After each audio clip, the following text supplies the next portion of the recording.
네, 한 주간을 뜨겁게 달군 정치권 주요 이슈 세 분의 전문가 모시고 자세히 짚어보겠습니다.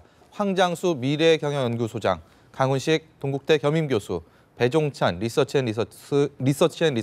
본부장 모셨습니다. 어서 오십시오. 안녕하세요. 추석 연휴, 오늘 추석 명절 당일인데 아침에 차례들은 다 지내셨습니까? 네, 지내고 왔습니다. 뭐 아침 차례 지내면서 이제 추석 민심, 밥상머리 민심 뭐 얘기 많이 하지 않습니까? 어떤 얘기들 주로 나누셨는지요?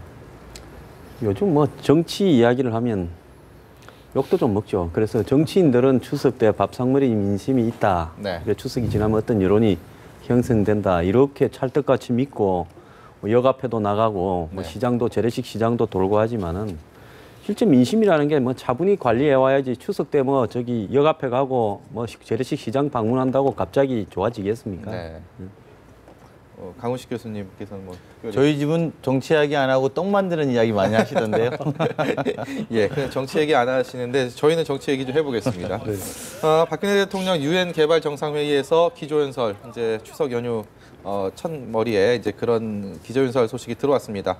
여러 가지 특히 새마을 운동에 대해서 참 많은 얘기를 했습니다. 그리고 반기문 총장이 또 그 부분에 대해서 일종의 좀 뒷받침하는 그런 발언들도 같이 했고 그 기조연설 어떻게 보셨습니까? 저는 국민 여론의 관점에서 볼 때는 박근혜 대통령이 해외 순방을 하면은 지지율에 상당히 긍정적으로 영향을 미쳤었거든요. 네. 지금 대한민국 그리고 박근혜 대통령이 가장 지향하는 외교가 이 유엔이라고 하는 다자간 외교 무대에서는 이 중견국 외교. 네. 특히 한국이 뭐 군사력 또는 경제력으로 뭐 세계를 압도할 정도는 아니지만 네. 중견국으로서 지역적으로 또는 이 국가들 사이에서 아주 중요한 역할을 하고 있거든요. 이번에 박근혜 대통령이 이 주요하게 초점을 맞추는 부분은 이 개발, 원조를 받던 국가에서 이제 원조를 하는 국가로 네. 그런 위상을 또 자리매김하게 되는 그런 것도 보여주고 주었고요. 또 새마을 이 운동, 새마을 정신을 강조하는 것은 유엔에서도 이 저개발 국가, 이 못 사는 국가들에 대해서 많은 관심을 기울이고 있지 않습니까? 네. 이 반기문 유엔 사무총장도 마찬가지고요. 또 이 새마을 운동이라는 것은 이 박 대통령으로서는 아버지인 박정희 전 대통령의 일종의 후광 효과를 네. 국제적 무대에서 연결하는 그런 어떤 현상 또 효과도 누릴 수 있는 측면이 있기 때문에 이 박근혜 대통령이 다자 외교 유엔 이 개발 정상회의에서는 이 다른 무엇보다도 그동안 중견국 외교로서의 대한민국의 위상을 잔뜩 부각시키는데 이 초점을 맞추고 있는 것으로 나타났고요. 특히 이 과정에서 이 반기문 유엔 사무총장과 관련된 국내 정치와의 어떤 이 설왕설래도 많지 않습니까? 네. 이 그럼에도 불구하고 이 현직 한국 출신의 유엔 사무총장으로서도 상당한 지원을 받는 그런 느낌을 이 국민들에게 주고 있습니다. 네. 이번 그 박근혜 대통령의 뉴욕 순방 그 보도 소식을 접하면서 특히 반기문 유엔 사무총장과 그 일정이 상당히 많이 겹치게 되고 이렇게 많은 시간을 할애하게 되는데 제가 개인적으로는 반기문 대망론이 또 나오겠구나라고 생각을 했었는데 뭐 역시나 예전에 뭐 반기문 총장 같은 경우는 대권에는 관심이 없다. 이미 여러 차례 공식적, 비공식적으로 의견을 밝혔는데 본인의 의사와 상관없이 또 그런 얘기들이 나오고 있습니다. 반기문 대망론 어떻게 보십니까? 전부 다른 건 떠나서 최근 대통령이 가장 많이 만난 정치인 중에 하나는 반기문 총장인 건 확실한 것 같습니다. 왜냐하면 한국 방문을 했을 때도 그랬고 전승절 가서도 만났고 또 이번에 뉴욕 방문하면서도 여러 차례 만난다는 네. 건데요. 일단 만난 횟수로 보면 정치인 중에서는 가장 많이 만났고 또 최근 여론조사에서도 보면 반기문 대통령과 가장 가까울 것 같은 리더십을 가진 네. 뭐 그런 정도까지 이야기가 나오는 거 보면 반기문 대망론이라는 것이 어느 정도 실체가 없이 저렇게까지 유지될 수 있느냐. 어느 정도의 대통령 마음이 연결돼 있는 건 아니냐라고 의심해볼 만한 부분이 있어 보입니다. 실제로도 대통령이 여야 정치인을 그렇게 만나는 경우는 없어도 네. 반기문 총장은 최근 뭐 몇 개월 기간이지만 굉장히 임팩트 있게 여러 번 만나고 있다는 걸 봐서 좀 주목해야 될 지점이라고 저는 생각이 들고요. 네. 그것 말고는 이제 사실은 좀 아까 새마을 운동 이 세일즈 이야기 잠깐 하셨는데 약간 그게 좀 생뚱맞다는 생각은 좀 듭니다. 개인적으로. 지금까지 대통령이 아까 말씀하신 것처럼 외교 문제에서 득표를 많이 하신 편이었어요. 네. 근데 그것들의 가장 중요한 건 세일즈 외교라든지 실제로 컨셉이나 아젠다가 제대로 좀 설정이 돼 있었었는데 최근까지 대통령 나가기 전에 또는 이번 추석 명절에도 새누리당이 중심적으로 이야기하고 있는 건 어쨌든 노동개혁 문제 아니겠습니까? 네. 근데 국내는 노동개혁으로 일단 좀 화두를 던져놓고 새마을 운동이라는 게 좀 맥락이 좀 같이 하고 있느냐 이런 부분에 대해서 좀 이번에 그러니까 지금까지는 대통령께서 국민의 득표를 하는데 좀 많은 도움을 본 게 외교 문제에 있는 건 사실이었으나 이번에도 그럴까? 이건 좀 개인적으로는 약간 회의적이지 않을까 이런 생각이 좀 듭니다. 예, 그 이번에 대통령이 연설한 유엔의 그 산하 기구가 뭐 유네스코부터 굉장히 여러 개가 많지 있지 않습니까? 않습니까? 그 기구가 이제 유엔 개발 계획, 그러니까 UNDP라고 우리가 그 옛날부터 알고 있던 네. 그러니까 선진국이 그 후진국, 신흥국에게 그 이제 원조를 제공해 주는 거예요. 주로 네. 이제 뭐 50년대, 60년대부터 쭉 지속돼 왔죠.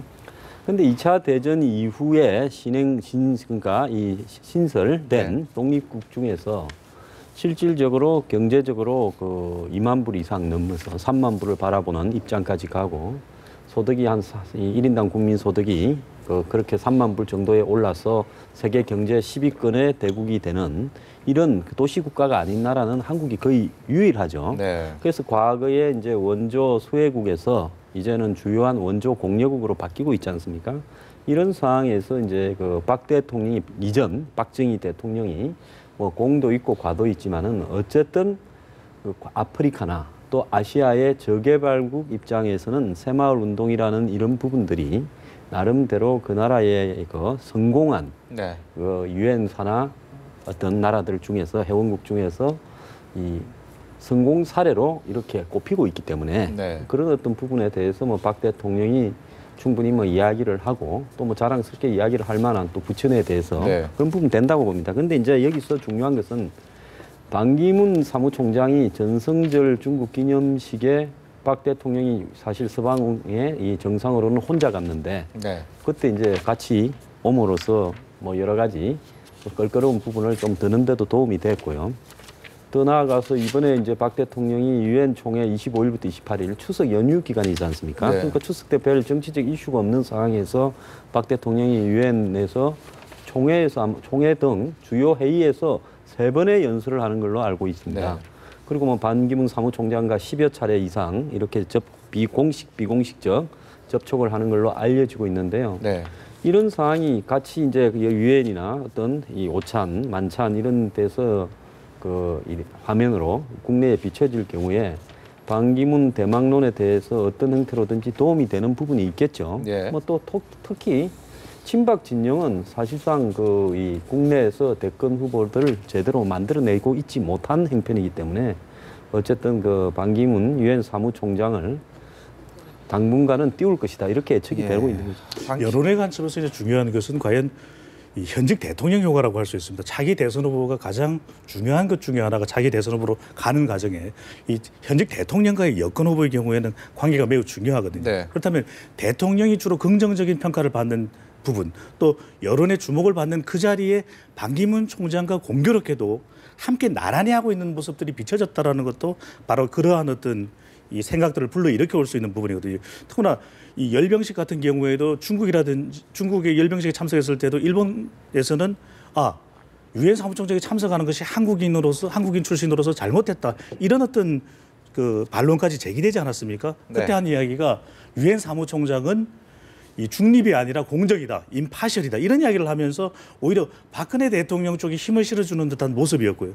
지금도 이 박근혜 대통령이 여러 정상들이 참석하는 자리에 오히려 유엔 사무총장으로서 새마을 정신을 더 부각시켜주는 그런 행보들이 이 국민들이 보기에 또는 전문가들이 우선 보기에 이 상당히 박근혜 대통령과 맥을 같이 한다, 호흡을 같이 한다 이렇게 비춰질 수가 있는 부분이고 또 하나는 이 과연 그러면 반기문 총장이 여론상에서의 파괴력은 있느냐 하면 그동안 검증되어 왔던 여론상에 나타났던 지표 결과로는 상당히 이념을 초월해서 세대를 초월해서 지역을 초월해서 파괴력은 있는 것으로 나타나고 있거든요. 네. 바로 이 두 가지 점 때문에 차기 대권 후보로부터 사라질 듯 하면서도 계속 줄곧 부각되고 있고 앞으로도 본인이 이 결사적으로 아니면 이 사안에 대해서 본인 스스로가 어떤 대권과 무관함을 이렇게 밝히지 않는 한은 계속 이러한 어떤 전문가들 또 일반 국민들의 인식은 또 계속 될 걸로 보여집니다. 반 총장 입장에서는 그 본인이 이미 여러 차례 밝혔던 대권에 관심이 없다라는 그 발언을 어떻게 유지할지 아니면 또 뒤엎을지 또 그리고 또 한 가지는 역대 대선에서 그렇게 바람몰이를 했던 정치인이 실제로 최종 승자가 된 케이스가 사실 거의 없지 않습니까? 2002년도에 월드컵 이후에 정몽준 후보가 그랬고 그리고 지난 대선에서도 안철수 후보가 바람몰이를 굉장히 많이 했지만 결국 마지막에 승자가 되진 못했는데 반기문 총장이 또 그런 케이스를 뒤집고 새로운 또 대망을 이뤄낼지 뭐 이런 부분들이 앞으로 좀 관심이 모일 것 같아요. 아주 짧게만 말씀드리면은 과거의 그런 사례, 고건 전 총리 그리고 안철수 전 대표 좀 달랐던 중에 하나가 현직 대통령 효과가 그래서 지금 계속 강조되는 부분입니다. 네. 최근 전문가들을 대상으로 실시했던 그런 참고할 수 있을 만한 참고로 할 수 있는 여론조사 결과에도 보면은 박 대통령이 선호할 것 같은 대선 주자의 1위로 반기문 유엔 사무총장이 올랐거든요. 네. 이것이 단순히 보여지지 않는 것은 현직 대통령이 박근혜 대통령이 지속적으로 지지율을 어느 정도 유지해 가면 이것은 과거와의 사례와는 조금 다를 수 있다. 네. 또 과거와의 굳이 유사한 사례를 꼽자면은 이 노무현 전 대통령은 김대중 전 대통령하고 관계가 나쁘지 않았다라는 것이거든요. 네. 그렇다면 이 경우에는 일종의 성수효과, 현직 대통령이죠. 바로 현직 대통령과의 어떤 그 영향력을 덕에 업음으로써 상당히 대선에 유리했던 그런 사례들 때문에 과거에 고건 전 총리 또 안철수 전 대표 하고는 좀 다른 사례로 비춰진다고도 볼 수 있겠습니다. 중요한 것은 여권 내부에 그러니까 여당 후보로 거론되고 있는 거 아닙니까? 여권 내부에 본인의 지지를 갖다 해줄 수 있는 최소한 반기문 총장이 출마 의사를 피력해서 당의 경선 레이스를 할 거 아닙니까? 뭐 네. 반기문 총장이 온다고 해서 새누리당 사람들이 반기문 총장 오십시오. 우리 뭐 초대하겠습니다. 이러지는 않을 거 아닙니까? 예. 김무성 대표도 있고요. 그러니까 반기문 총장이 착륙을 해서 교두보를 확보해가지고 세를 넓혀갈 수 있을 만큼 다수 즉 2자리 이상의 현역 의원들이 가세해서 우군이 있어야 되는 그것도 거죠. 예. 그냥 현역 의원들이 아니라 대통령과 가까운 현역 의원들이 가세해서 힘을 실어가면서 높은 네. 지지율로 압도할 수 있을 것이냐 이건데요. 과거에 그 뭐 정몽준 또 안철수, 고건 이런 분들은 출마 선언을 했지만은 또 레이스를 상당히 달렸지만은 끝끝내 자기 주변에 현역 국회의원 한 명도 없었던 부분이 있죠. 네. 여기서 중요한 것은 과연 친박이 이제 내년 총선 이전에 친박이 어떤 결단을 해야 될 거라고 저는 봅니다. 그 결단이 뭔가 하면 자신들이 일정하게 세를 네. 만들 수 있는 총선에서 이겨서 총선에서 당선되어 올 수 있는 그런 어떤 부분을 김무성 대표와 어떻게 정리하느냐. 그 결과 친박이 대선에 영향을 미칠 만한 일정한 정치 세력으로서 계속 존재하는가. 네. 즉 박 대통령의 임기가 말로 가면 갈수록 레임덕이 조금씩은 올 건데요. 네. 이런 부분이 이제 반기문 총장의 실제 출마를 가능케 할 것인가 하는 부분을 저울지게 되겠죠. 뭐 추가로 좀 더 보태면 사실은 대통령의 지지율과 반기문 총장의 대망론은 맞물려 있다 이렇게 보셔야 될 것 같습니다. 그러니까 대통령 지지율이 30% 초반대는 이 반기문 대망론이 사라졌었어요. 네. 사실 오히려 그때는 유승민 원내대표가 대통령하고 각을 세우는 모습을 하면서 단숨에 여권 지지율 2위까지도 올라가고 뭐 이런 적이 있지 않았습니까? 예. 근데 지금 대통령 지지율은 이제 50%에 좀 다시 꺾이긴 했습니다만 대통령 지지율이 유지가 될 때 반기문 대망론이 유지될 가능성이 높고 네. 반대로 대통령 지지율이 빠지면 또 반기문 대망론 또한 실체를 좀 살리기 좀 쉽지 않을 것. 아까 말씀하신 것처럼 그런 주변 여건이나 환경이 다 맞아 들어가야 되지만 네. 아무래도 뭐 말씀했던 것처럼 대통령이 의중이 실리는 후보라면 대통령 지지율에 가장 영향을 받을 수밖에 없을 것이다 이렇게 보여집니다. 저희가 앞서 시작할 때 추석 밥상머리 민심에 대해서 세 분이 공히 정치권 얘기는 별로 안 한다라고 말씀하셨는데 부산 지역에 계신 시청자 여러분들은 다른 지역과보다는 확실히 그 이번 정치 얘기를 많이 하셨을 것 같아요. 그러니까 무슨 얘기냐 하면 김무성 새누리당 대표, 문재인 새정치민주연합 대표, 또 여야 현직 교섭단체 대표가 영도에서 맞붙을 것이다라는 관측. 뭐 아직까지 실제 이루어질지는 모르겠지만 그런 얘기가 나왔습니다. 이미 그 매치업만으로도 굉장히 관심을 모을 수밖에 없는 상황인데 일단 가능성, 실현 가능성은 얼마나 있다고 보십니까? 저는 뭐 먼저 이야기하자면 실현 가능성은 없다고 보고 있습니다. 왜냐하면 지금 두 대표가요. 김무성 대표는 당 안에서 오픈 프라이머리를 둘러싸고 친박 그 친이 비주류 간의 어떤 대결의 정점에 서 있고 특히 네. 대통령과의 이 관계를 어떻게 정리해 가느냐. 즉 공천에 관한 핵심이죠.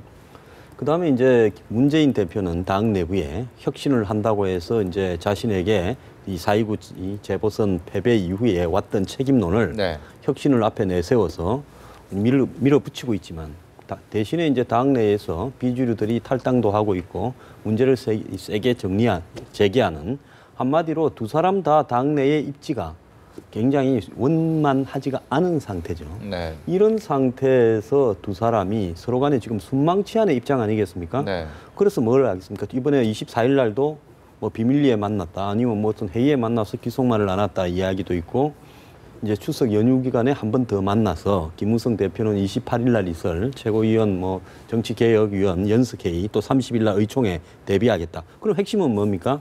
오픈 프라이머리 부분을 새정치연합이 지역별 그 비례대표를 비례대표, 그 제기하고 있는 부분을 가지고 어떻게 절충을 해서 김무성 대표가 지금 오픈 프라이머리가 사실상 안 되는 거니까 책임을 지거나 그 다른 대안이 있는지 밝혀라라고 서청원 전 대표를 비롯한 친박에서 압박을 받고 있는 형국 아닙니까? 예. 그러면 김무성 대표 입장에서는 문재인 대표와 잘 협의를 해서 어쨌든 뭐 조금을 주고받더라도 이 오픈 프라이머리라는 부분을 가지고 청와대나 친박이 공천에 개입하려고 하지 마라. 이거는 그냥 있는 대로 던져서 예. 그냥 여론조사로 끝내자. 이런 부분을 밀고 가야 될 거 아닙니까? 이런 양상에서 두 사람은 서로가 각자를 좀 도울 필요가 있는 위치에 있어요. 문재인 대표 입장도 마찬가지입니다. 문재인 대표가 지금 현재 이 당 내부에서도 흔들리는데 여권하고의 관계에서도 압박을 받기보다는 여권의 그 대표가 대통령하고는 조금 각이 져 있는 지금 비주류니까 이런 상황에서 뭔가를 해내면서 당내의 힘을 좀 받으려고 이렇게도 할 거거든요. 예. 이런 상황에 있는 두 대표가 당분간은 서로 협조해 가면서 서로에 대해서 비판이나 문제 제기를 하지 않으면서 각자 아쉬운 측면들을 좀 들어주는 네. 이런 어떤 적대적 공생을 해갈 가능성이 많은데 이 두 사람이 영도에서 선거를 하겠다? 저는 뭐 그것이 조만간에 가시화되지 않을 거예요. 않을 거라고 보고요. 문재인 대표를 보고 부산에 출마해라. 라고 혁신위원회가 제기했는데 원래 부산에서 당선된 사람 보고 부산에 출마해라는 것이 뭐 열세 지역인지도 모르겠지만은 네. 어쨌든 그냥 부산에 출마해라면 좀 쑥스러우니까 몇 사람이 비공식적으로 영도에 해라 한 이야기를 언론이 받아서 너무 과도하게 마치 두 사람이 대결할 것처럼 홍보하고 있다고 봅니다. 예. 이 빅매치라 하면 선거 전체의 판세를 뒤흔들어 놓거나 아니면 선거에 모든 국민들의 유권자들의 관심을 지역과 상관없이 그곳에 모아낼 때 말 그대로 빅매치라고 할 수 있는 것이거든요. 그렇다면 영도라고 하는 이 다리는 정치의 다리가 아니라 지금 부산 지역은 민생의 다리입니다. 그렇죠. 예. 부산 이 지역의 침체된 지역 경제를 누가 어떻게 어느 당이 제대로 언제 살릴 것인가가 주목되고 있는 바로 영도 다리인데 이곳에서 이 정치 두 거물이 온다라고 해서 사람들의 모든 관심, 그것도 내년 총선에 모든 국민들의 관심이 모아지지는 않는다라고 하는 것이거든요. 오히려 정치에만 올인하는 두 당 대표를 보면서 정치적 혐오감은 더 커질 가능성도 있다라고 하는 것입니다. 예.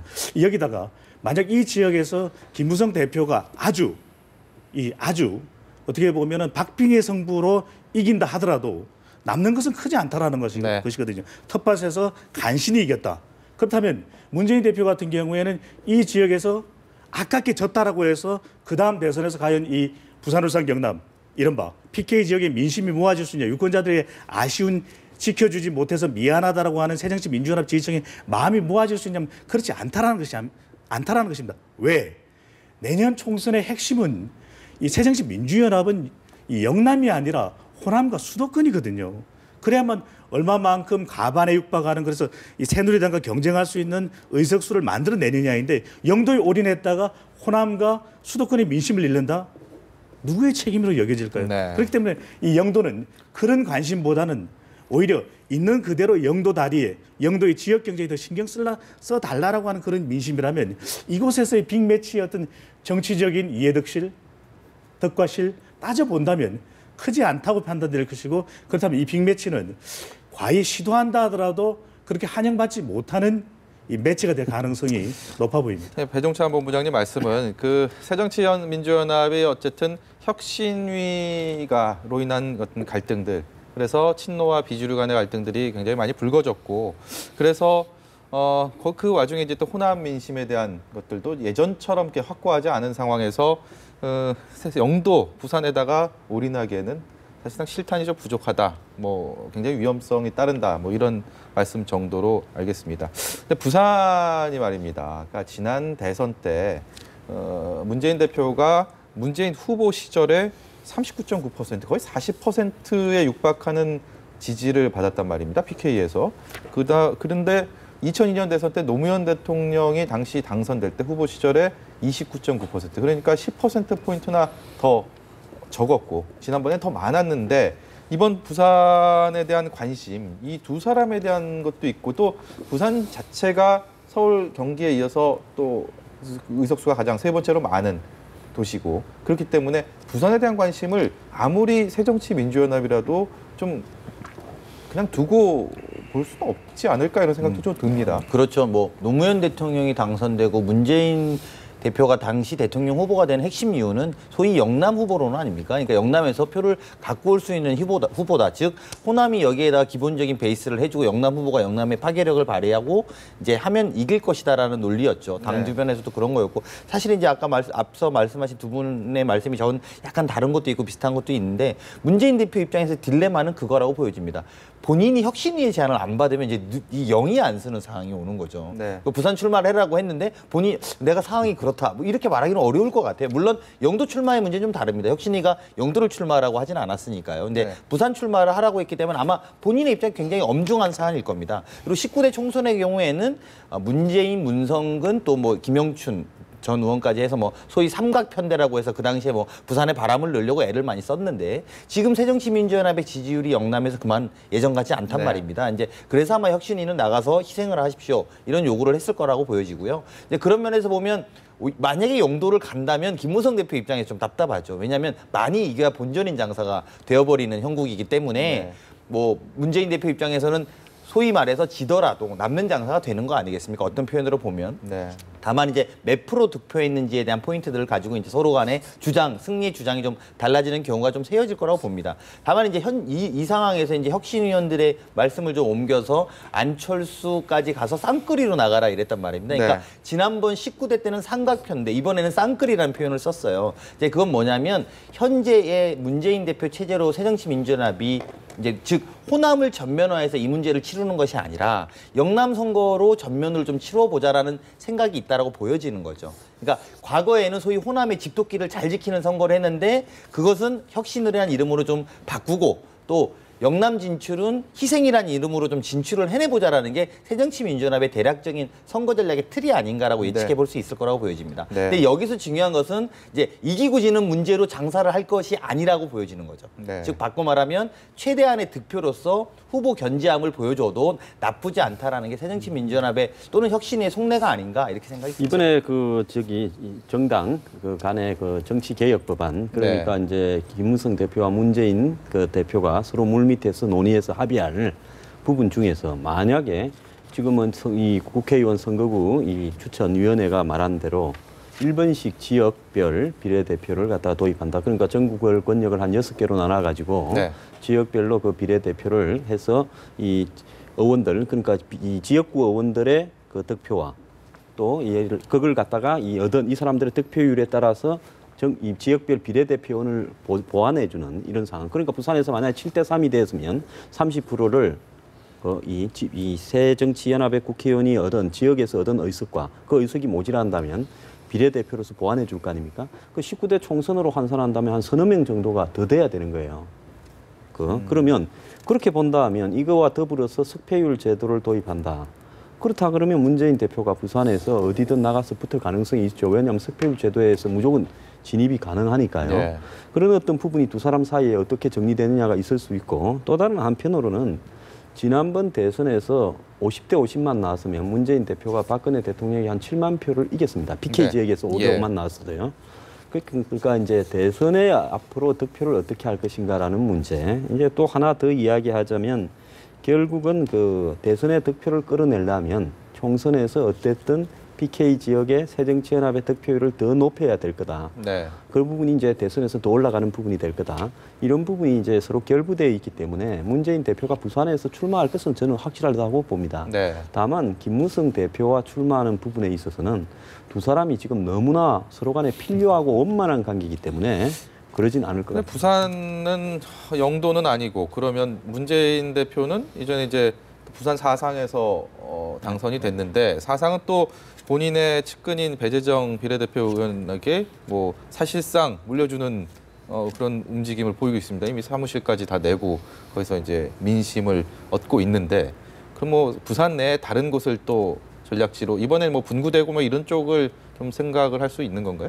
지금 영도구 같은 경우에도요, 중동 영도구가 세 개가 통합될 수 있어요. 통합된다는 이야기가 있습니다. 네. 부산의 원도심이었던 중동구 지역에서 그 인구들이 많이 빠지고 있어요. 네. 그래서 통합되거나 이런 부분을 통해 가지고 지금 현재 그 여러 가지 변화의 요소가 있기 때문에 아마 문재인 대표로서는 그런 부분을 바라보고 판단할 가능성이 많다고 정치 봅니다. 1번지가 종로가 아닌 뭐 부산 쪽으로 어디에 옮겨갈 수 있는 그런 분위기도 있을 것 이 같습니다. 부산호선 경남이 중요한 이유는 앞서 뭐 교수님께서 말씀 주셨습니다만 또 황장수 교수님께서도 말씀 주셨습니다만은 이 부산호선 경남이 어느 정도 기초 체력을 확보해 놓는 것이 매우 중요한 것이거든요. 네. 그다음에 2012년 대선에서는 왜 문재인 후보가 이 부산호선 경남 지역에서 39%의 대선 후보 득표를 올렸을까? 그것은 문재인 당시 후보의 어떤 그 개인적인 지지율이기도 했겠지만은 네.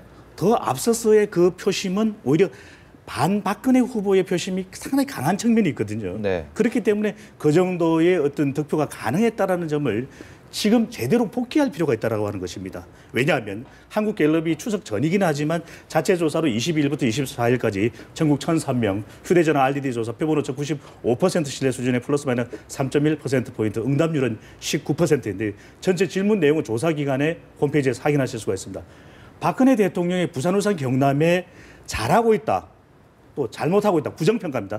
부정평가가 42%나 되는데도 불구하고 새정치민주연합의 부산호선 경남의 지지율은 17%에 그친다라고 하는 것입니다. 이만큼 지금 지난 대선 환경과 비교하더라도 내년 총선을 200여일 앞두고 이만큼이나 새정치민주연합의 기초 체력이 낮아져 있다라고 하는 것이거든요. 예.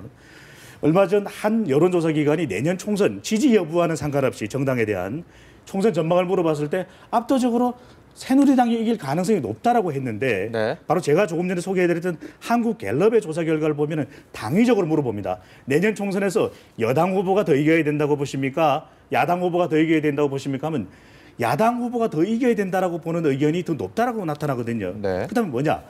여기서 야당이라고 하는 것은 여당을 견제하는 것인데 이 야당의 높은 바램 속에 새정치민주연합이 부응하지 못하고 있다는 것입니다. 바로 이 부분이 부산호선 경남에서 지지율이 상당히 기초 체력이 낮아져 있는 것이거든요. 그렇다면 네. 이 부분을 빨리 200여일 앞둔 이 가운데 확보해야만, 회복해야만 그만큼 내년 총선도 희망적이지만 더 중요한 2017년 대선에서도 네. 이 야권의 어떤 기대감을 더 높여놓을 수 있다. 바로 이 부분이 정말 제대로 앞서의 여러 차례의 어떤 정치적 환경과 네. 그리고 선거를 복귀하는 의미라고 할 수 있습니다. 저희 부산 얘기 참 많이 했는데요. 이제 부산에서 경부선 타고 조금만 더 올라와 보겠습니다. TK 쪽으로 가보려고 합니다. 새누리당 물갈이설 진앙지 대구라고 얘기가 나오고 있습니다. 특히 지금 권은희 의원이 있는 대구 북구가 이 새누리당 현역 의원이고요. 권은희 의원이라 해야 됩니다. 그렇죠. 네. 새누리당 권은희 의원이요. 그리고 이 부분 권은희 의원 같은 경우 지금 현역 의원인데 유승민 전 원내대표랑 굉장히 친한 가까운 사이로 알고 있고, 그리고 반면에 이제 지금 전광삼 전 춘추관장이 추석 연휴 직전에 춘추관장직을 내려놓고 이쪽에 도전을 하겠다라는 뉘앙스를 보였습니다. 그리고 뭐 뿐만 아니라 뭐 안종범 청와대 경제수석이나 그리고 안봉근 뭐 소위 뭐 문고리 3인방으로 했던 청와대 국정홍보비서관, 그리고 신동철 정무비서관, 그러니까 소위 말하는 지금 현 정권과 아주 가까운 측근 인사들이 대구로 밀려들 수 있는 그런 분위기가 형성이 되고 있고요. 김문수 전 지사 같은 경우도 대구 출마가 가시화되고 있는 상황입니다. 이 안에서 이제 친박과 비박, 비주, 뭐 이 안에 이런 또 갈등 구도가 또 대구에서 좀 꼽히는 게 아닌가라고 해서 관심이 갑니다. 이 네. 부분 좀 더 자세히 설명을 해주시죠. 네, 뭐 입장이 좀 다른 것 같은데 김문수 전 지사 같은 경우에는 소위 포스트 박근혜, 즉 TK의 맹주로 자리매김하려고 내려가신 거죠. 그러니까 다른 의원들하고는 좀 다른 도전자랑은 다른 입장입니다. 즉 바꿔 말하면 대통령이 끝난 다음에 소위 말하면 대구 경북 지역의 주도를 어떻게 할 것이냐. 저는 그런 생각으로 본인의 도정을 지냈던 도지사를 2번이나 지냈던 곳에서 출마하지 않고 거길 간 것 아닌가 이렇게 보여지고요. 그것과 별개로 이제 어쨌든 물갈이론 이야기되지 않습니까? 보통 물갈이라는 건 원래 새정치민주연합은 호남에서 하는 게 바람직하고요. 또 새누리당은 영남에서 하는 게 바람직합니다. 이제 그런 면에서 보면 지금 그 소위 말하면 그 청와대 인사들의 출마가 바람직하냐 또는 출마가 사실화될 것이냐 이런 문제인데요. 결론부터 말씀드리면 저는 물갈이 될 것이다. 그리고 대통령의 의중대로 관철되지 않을까. 배신의 정치까지 이렇게 격노하시면서 표현했는 부분에 있어서 네. 현재의 대통령의 지지율이라면 충분히 가능할 수 있고 또 청와대 참모들도 이것에 맞춰서 준비했을 가능성이 많다. 즉 바꿔 말하면 저희도 이제 뭐 정치권에서 어른들을 소위 어른이라는 분들을 모셔보면 저렇게 격노하시면 나라도 나가서 뭘 좀 해야 되겠다라는 분위기가 형성될 가능성이 굉장히 많습니다. 네. 그러니까 물론 그것이 대통령이 일일이 하진 않겠죠. 너 나가라 말아라 이렇게는 하진 않겠지만 저렇게 격노하셨다면 또 우리 TK를 우리가 지켜야 된다. 대통령을 지켜야 된다라는 마음으로 본인들이 자발적으로 나갈 가능성이 많고 이 부분에 대한 해석을 다양하게 내놓을 수 있을 것이다. 이렇게 보여집니다. 황 소장님 자. 같은 생각이십니까? 예, 좀 뭐 크게 동의하는데요. 이제 기술적인 문제가 있지요. 예를 들어서 지난번에 뭐 대통령이 대구를 방문했는데 의원들 다 오지 말했다. 또 뭐 여론조사를 해보면 2명 정도만 살아남고 나머지는 현재 뭐 부정적인 여론이 더 높다 이런 여론조사가 있는데 그거하고는 별도로 김무성 대표는 현재까지 전략 공천은 한 명도 없다. 그러니까 한마디로 현역 의원과 당협위원장과 출마하기를 원하는 후보들이 다 그냥 오픈 프라이머리로 붙으라. 그럼 오픈 프라이머리가 만약에 안 되면 어떡할 것이냐. 100% 여론조사로 붙으라. 이렇게 이야기를 하고 있습니다. 자, 이렇다 그러면 예를 들어서 뭐 그 지역에서 매일 뭐 가서 갈고 닦는 사람과 뭐 대통령의 명을 띄고 내려왔다 하더라도 예를 들어서 이 낯선 얼굴이 붙었을 때 이기기가 네. 쉽지 않은 게 사실이에요. 예. 그러면 현재 김무성 대표는 단 한 명의 전략 공천도 없다라는 부분을 앞으로 예를 들어 지금 그렇게 버티다가 네. 좀 이따가 이제 청와대의 압력이라든지 또 친박 친이 간의 그 여러 가지 트러블이 개시되고 나면 어느 정도를 양보할 것이냐. 지금은 김무성 대표가 이렇게 이야기를 하고 있죠. 청와대가 꼭 해야 될 사람을 갖다가 이야기하면 그것은 받을 수 있다. 아니 국민 공천이라고 이야기하면서 청와대가 꼭 해야 될 사람을 이야기해주면 그것은 받을 수 있다. 이 말은 뭔 말이겠습니까? 한 명도 안 된다면서요? 네, 예. 그 말의 배경에는 결국은 청와대 당신들이 찍어 눌렀다라는 것을 먼저 국민 앞에 보여라 이거 아니겠습니까? 네. 명분 우위를 얻기 위해서요. 그래서 결국은 이 부분은 한 차례 싸움을 통해서 정리되지 않으면 뭐 그것이 정리돼야 그다음에 출마가 가능한 토대가 되겠죠. 예. 근데 세 분 말씀 여기까지 듣겠습니다. 추석 당일에도 이렇게 나와주셔서 좋은 말씀해 주셔서 감사합니다. 고맙습니다. 감사합니다.